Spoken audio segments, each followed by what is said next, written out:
Welcome back, Mando.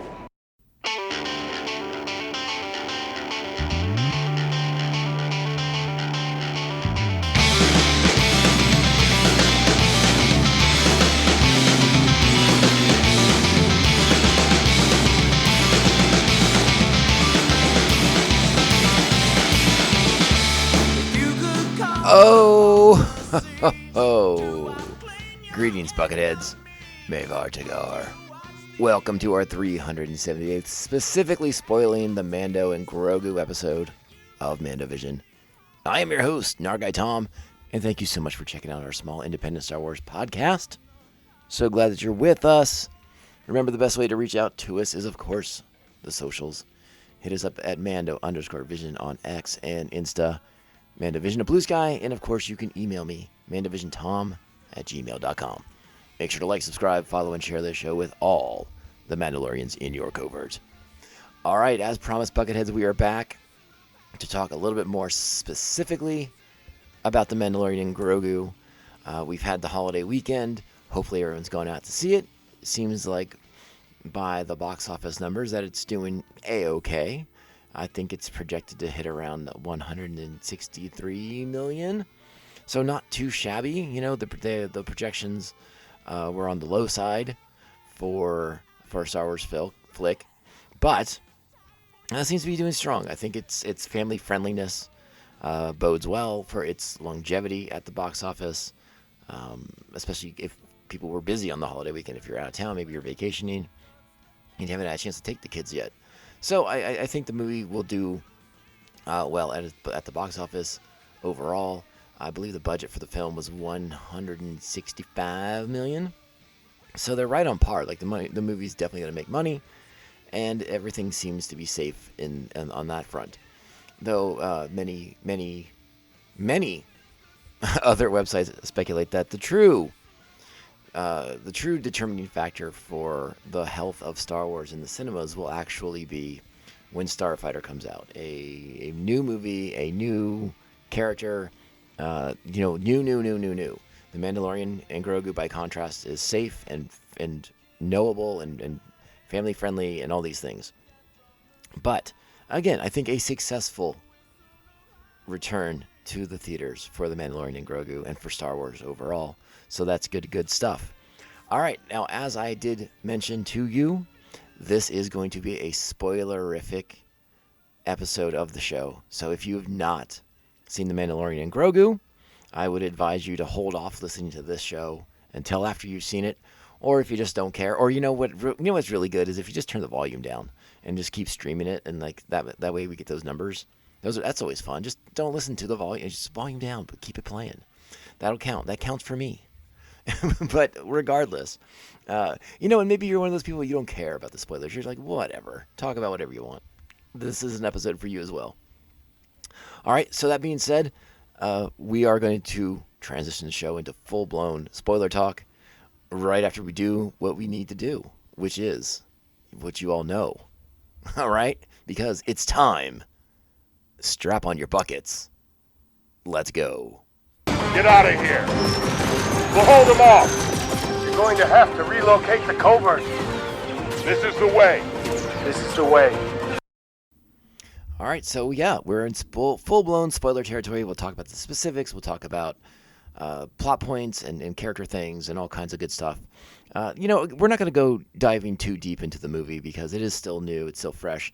But as I mentioned in my initial review, I really enjoyed the film much more than I thought I would. I had a lot of fun. Just went on a nice Star Wars romp. It's a very self-contained kind of movie. Done not a lot of hints or foreshadowing or laying out threads to connect to multiple things down the road. It's like I said, self-contained. It's got a beginning, a middle, and an end. It wraps up, and it's all like nice and clean. It's a good time on that front. So I guess we'll just talk about the movie sort of in order, right? A lot of people out there had seen a big chunk of the opening sequence, and I really love that we got a nice cold open for the film. The movie, to me, it does sort of vibe like a James Bond flick in many regards. So it was nice to kind of have like that cold open for this film, and not surprising. If you're an eagle-eyed observer of the Mandalorian, you will recognize the people that he's hunting down. They were featured in season 3 of the Mandalorian as part of the Imperial Remnant War Council. So you will see some familiar faces throughout the film that maybe you recognize from that scene when Moff Gideon is kind of like laying out his plans to destabilize and take the Mandalorians off the board. So, we are connecting back to the things that we've shown, but we don't make a big deal out of it. And like we've been talking about throughout the course of our Mandalorian season revisits that we did, that's sort of been the thing with live action, right? Like, we are keeping everything nice and neat. We're not going to bog you down with Ahsoka's backstory. We're not going to bog you down with Bo-Katan Kryze's backstory. Even though, if you know them, it gives you a lot of depth of understanding of who the people are. But that they don't want... Disney Star Wars doesn't want to bog you down with canon and lore and all this other stuff. And, I have mixed feelings about that personally. I can go kind of either way on that thing. Sometimes I get upset about it. Sometimes I don't. If you listen to the podcast long enough, you've heard me get upset about it in the past. When they just sort of just like, it'd solve a lot of problems if Ahsoka would just tell Luke X, Y, and Z. But again, for the purposes of this movie, the first Star Wars film that is in theaters in 7-8 years, something like that, we're keeping it nice and clean. So again, people have seen that action sequence that opens the film, the cold open, but it's really, really good. It's fun. It's like what we used to do with our Star Wars toys when we were kids, and it's just a lot of fun. Again, we've seen a big chunk of it. Disney's kind of used a lot of the stuff in that sequence to help promote the film, but it's just fun. Again, we're hunting down the Imperial Remnant. We're blowing people up. We're killing stormtroopers. We're crashing AT-ATs. It's a great time. We have we see more fully that Mando is paired up with Zeb. They sort of are like partners in a sense. It's interesting. We don't know how that comes to be, but again, it's Star Wars. There's kind of Papas in the middle of it, and this is the dynamic, right? Mando works more directly with Colonel Ward, played by Sigourney Weaver. That's more of his like quote unquote handler, if you would. But Zeb is an active participant in Mando's missions as well. Specifically because at the beginning of the film, Mando doesn't really have a practical mode of transport to get around to some of these planets to run some of these missions. So they got an E-Wing with Zeb as the pilot, and U-Wing, pardon my French, and yeah, it works out really nicely, and it's a great way to introduce Zeb into the live action world. Even we've seen him in bits and pieces, but it's nice to have him more fully engaged. So that's good stuff. From there, we go to a Delphi base. We check in. We meet Colonel Ward, and sort of understand that Mando is out there hunting Imperial war criminals, basically, for the New Republic. We don't get too bogged down in the bad stuff of the New Republic. The things that are going on Coruscant. Again, the movie just stays kind of small, and I like that about it. I think it's nice and clean that way. And yeah, you can. Again, I've seen the description of like empty calorie Star Wars. I guess that's accurate. I do. But the first half of this film is probably my favorite. I do like the last half more than a lot of people do. A lot of people really don't like and we'll get to it. But everything going into this film, the opening sequence, and then to the next part of the mission, right? So let's just say it. Colonel Ward gives Mando a mission. He's not super pumped on it because it involves doing work for the Hutts, for the twins specifically, who we met in the Book of Boba Fett. And Mando's like, I don't work for Hutts. Like, why are we doing deals with Hutts? Like, isn't that what the New Republic doesn't do? And Ward is like, New Republic intelligence has been cultivating these relationships. The Hutts are giving them information to hunt down Imperials, so they think it's all working out. And I think Mando knows better than to trust Hutts. The New Republic doesn't seem to know that lesson for some reason, but hey, like, whatever. I guess the New Republic's taking anything they can get to get a leg up. So, as was speculated in many, many, many places, we all thought the next leg of the movie was going to take place on Nar the smuggler's moon, above Nal Hutta. Except it doesn't. And I think that was I don't know what I think about that. I think it's a little disappointing to be honest. I was a little disappointed we didn't go to Nal Hutta. We went to Shikari instead. I believe this is Shikari's first time being mentioned, or definitely making its debut in live action. I don't recall us going there on previous adventures anywhere. So yeah, a new location that's designed to look a little bit like Chicago. Dave Filoni spent much time in Chicago, so Shikari's visuals are a lot of homage to Dave's time in the city, and that's fine. We get Martin Scorsese as an in Argentinian. He's got this little food truck thing going on. Lots of little Easter eggs in that food truck. If you want to go back and watch those, I encourage it. And he's looking for Rota, right? So that's the mission. The twins want Mando to find Rata the Hutt and take him back to Nal Hutta, and in exchange, they will give the New Republic information on the mysterious Imperial that they can't find named Coin.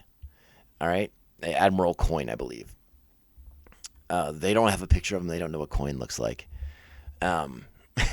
So they have to go. So Mando has to go and do this errand for the twins to get the location and probably maybe some kind of visual confirmation of what Admiral Coin looks like.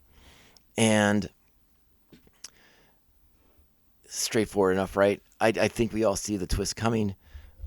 But let's get there, right? So we find out that Rata the Hutt's on Shikari, and he is a gladiator. He is involved in the combat, and that he is technically the property. He signed a contract, and he's the property of this guy named Janus, who is like running the fighting pits here on Shikari.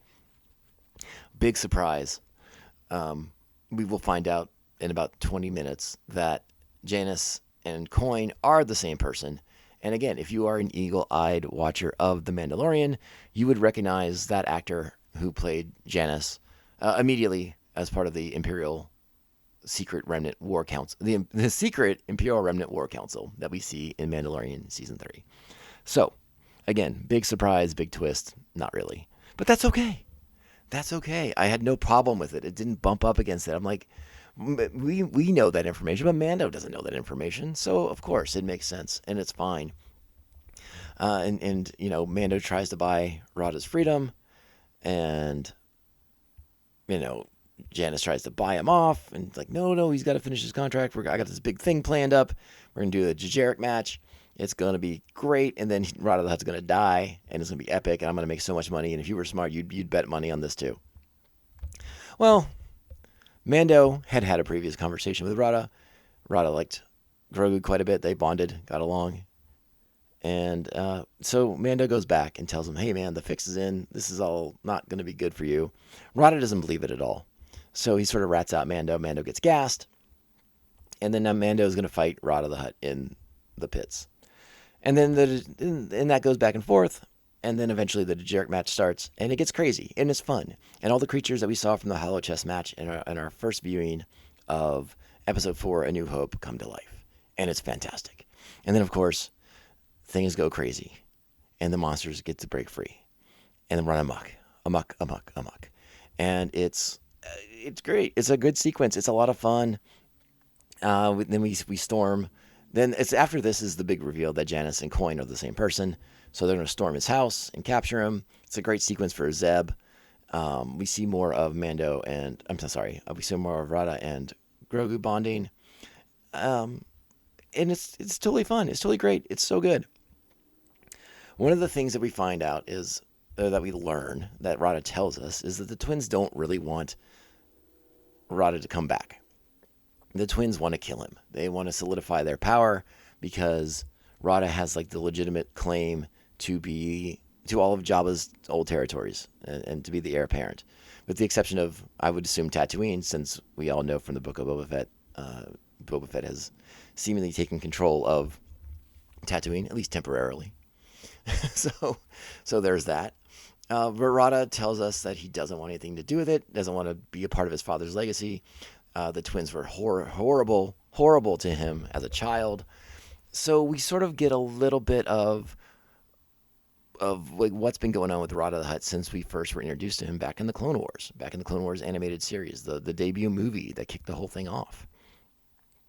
And the movie doesn't dive deep into a lot of its themes and a lot of its elements, but one of the big ones is the relationship between father and son, and Rada talking about the relationship he had with his father, and then we get to compare and contrast that with Mando's and Grogu's, Din Djarin's and Grogu. So, interesting stuff in that front. Again, it doesn't dive deep. It doesn't get like real revelatory into it, but it's interesting enough for Star Wars. At least it shows that they are thinking about these things when they write these movies, which is more than I can say for some of the more recent Star Wars films. So that's good news. That's a positive development. All right. So after we capture Coin, Rada's like, dude, you can't take me back to the Hutts. Like, this is no good. They're going to kill me. Don't you believe me now? I gave you all this great information that worked out. Just let me go disappear into the galaxy. And Mando will agree. They go back to Navarro. They're going to put Rada on a ship with a gunrunner that would take him deep into the Outer Rim so that Rada can get lost and never be seen again. Except that's not how it's going to work, because the twins, being Hutts, naturally suspicious. They don't know why that it's taken so long for Mandalorian to bring Rada to them. So they've employed Embo, who we know also from Star Wars: The Clone Wars, who has a new pet friend. So Embo has a new Anuba named Kibu. That's what we got there. Originally, fun fact, I think we talked about it before, but fun fact, during the Clone Wars, Embo's Anuba was named Marok. Apparently that name is now occupied by a different character, and you know who I'm talking about. So, this is where the movie begins to sort of reset a little bit. We're on Navarro. We're getting a little slice of life of what Din and Grogu's day-to-days are when they're not running missions for the New Republic. And I should also mention at this point that one of the things I like about the movie is that we really do see Grogu being more engaged in everything. He is truly Din's apprentice. He's getting himself a little bit more agency in the stories, and he's doing more things. And that's good. Okay, but back to the film. So, Embo's there. He's going to capture the Mandalorian and take him back to Nal Hutta for breaking the deal that they had. Meanwhile, we will find out that Embo watched the gunship take off with Rada on it, so that gunship will now be shot down above Nal Hutta, and Rada will be taken prisoner by the twins. So, we get to the next part of the movie. Meanwhile, actually, I should say, Grogu's left behind, but some Anzellans, the Anzellan droid smiths of Navarro, they're all going to team up and go get Din Djarin back, right? It's a fun part of the movie, right? I think it's very cute and charming sequence of watching Grogu get ready to go rescue his dad. I think it's really fun. I enjoyed it quite a bit. And then they get on the Anzellan ship and they're just taking off. They're gonna head after him. Meanwhile, on Nal Hutta, Din is taken before the twins. He's going to have his helmet removed, which I've heard is, for some people, has been a bit of a point of contention, because it's like, oh, we have to remove his helmet at some point every time so that we all can believe that Pedro Pascal is actually in the movies and not just doing the voice work. And so I've heard some people point out that they think that the Mandalorian creed, of which Din Djarin subscribes to, is a little fluid. Because this is the first time we've heard that, well, guess what? Because after they take his helmet off, they're like, we've disgraced you. What are you going to do now? And he's like, well, I could just kill you all, and then I'll put my helmet back on. And I'm like, yeah, okay, that's the first time we've heard that. But you know what? It's a sound theory. It works for me. I'm not going to lie. Like, whatever. It wasn't... I did not have nearly as much of an issue with it as I know some other people have. Again... If anyone's going to play fast and loose with the rules of the creed, it's the guys who are writing the creed, like Filoni and Favreau. So, like, cool. Again, it makes sense to me. You're going to kill the guys who took your helmet off. Okay, that works. another note that I have for y'all, one of the things that I did really enjoy, it's such a small thing, but the fact that the twins have employed the droid Gatra to sort of be their muscle, I love that. I'm a big fan of the droid Gatra. They were mentioned in some books way back in the day, in some of the solo prequel books that came out. There's a whole little history with the droid Gatra, and I love that they're brought in and used as muscle for the Hutts in this. And again, we're on Nal Hutta, so that's pretty cool too. So we get Din versus a dragon snake. That's pretty cool. Well, first you get to fight some Amani, which that's cool too. You know, the Amani for the longest time when I was a kid were just like an action figure and a background character in Jabba's palace. So to see them employed in a much different fashion here, I thought was super cool. Was really into it. Loved it, loved it, loved it. And then we face off against the dragon snake. And Din's doing well. He's holding his own. He's going to get his helmet back because one of the twins drops it down there for him because it's like, oh, you're going to need your helmet now, bro, because dragon snake will mess you up. And, you know, Din does well against the dragon snake, but it does get him. And the dragon snake, highly poisonous, highly toxic. This is when Grogu arrives with the Anzellans. They've infiltrated the base because they're so small. They blow up a little drainage gate so that Din can escape. And then they're on the run. The Anzellans, Grogu, Din on the run through Nal Hutta, trying to avoid the droid Gatra, trying to avoid the Amani that are sent after him. And we make it back to the Anzellan ship, and it's a great sequence because Grogu's like, "Hey, we did it. Your dad's rescued. We're gonna get out of here." And we see they see the Anzellan ship. Now, again, we're the audience. We've seen it. We know it's small. Din's not fitting on that sucker, so he loads up the Anzellans, and he thinks he loads up Grogu, and he sends them off on his way, and he's gonna hold off the droid Gatra, and probably die because of the poison. It doesn't go that way. The Anzellans leave. They promise they'll be back with help. But they leave, Grogu stays behind, and Din eventually passes out from the poison. Now, this is when, again, another nit that you could pick. Din passes out. We think he's going to die. Grogu does his little force healing thing, but seemingly doesn't cure the toxins, just sort of fixes the cut.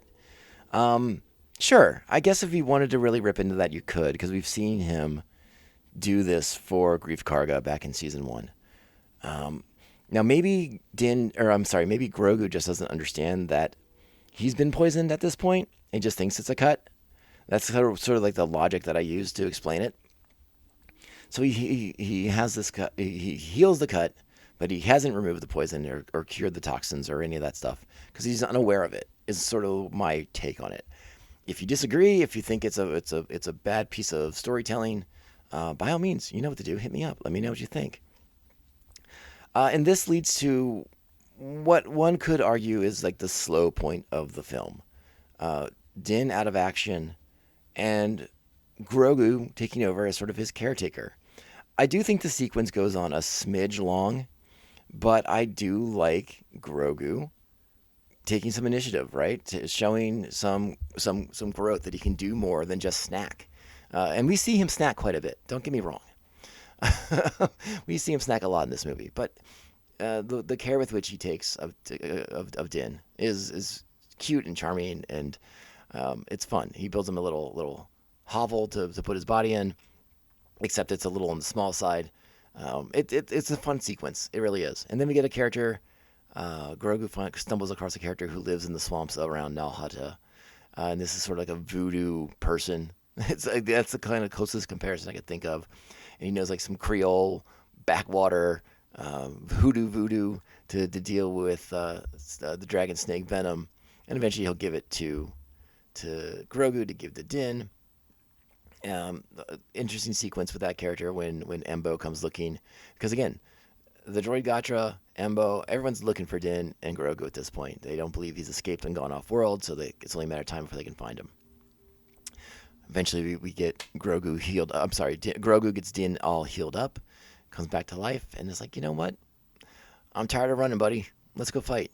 And then we get a big third act, storming the castle of the palace of the twins, going up against the droid Gatra, and rescuing Rada. And it's great. It's a lot of fun. It's super, super good. There's a lot of great stuff in there with Din and Grogu versus the droid Gatra. once they get Rada free, he gets to go battle against his cousins, I guess.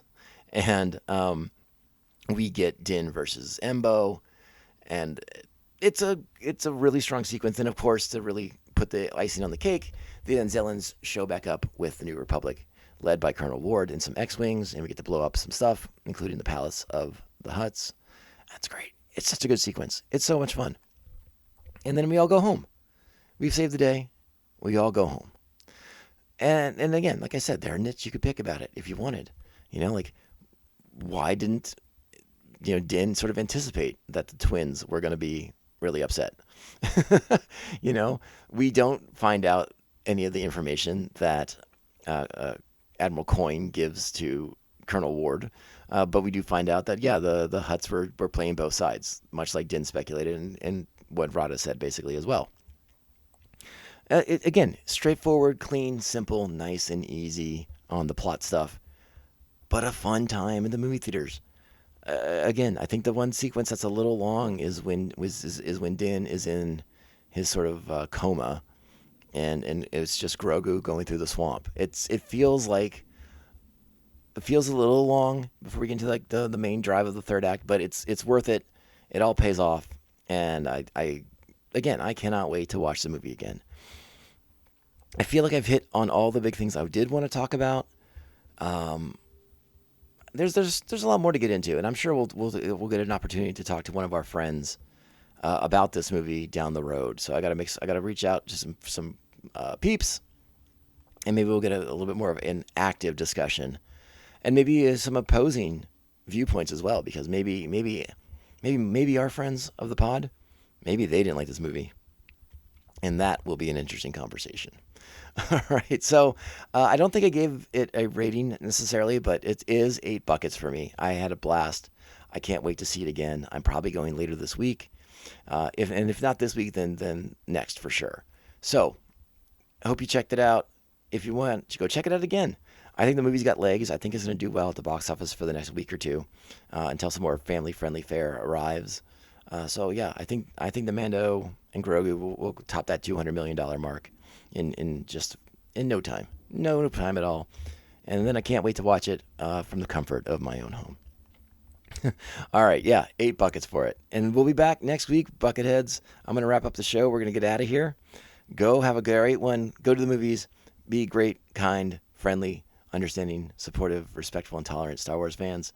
It's a great time to be us. There's a new Star Wars movie out and another one to look forward to next year, along with Ahsoka Season 2 and some other good stuff. Probably Maul Season 2. Oh, my goodness gracious. All right, Bucketheads. We'll be back very, very soon. But remember, this podcast... You know what? Hold on. Let me do the thing. I got to do the thing. All right. Hit me up. This is the MandoVision podcast. I am your host, Nargai Tom.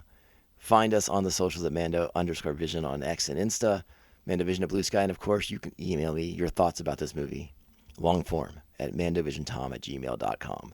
Make sure to like, subscribe, follow, and share this show with all the Mandalorians in your covert. And if you can, sweet, 5-star reviews. Truly appreciate everyone who takes the time to do that. Buckethead Nation, you are the best supporters on the internets. Thank you for being here, and stay tuned for more content coming soon. We'll be back. But remember, in the meantime, this podcast, it only ends one way. This is the way. This is the way. This is the way. This is the way. Bounty hunting is a complicated profession. I would like to see the baby.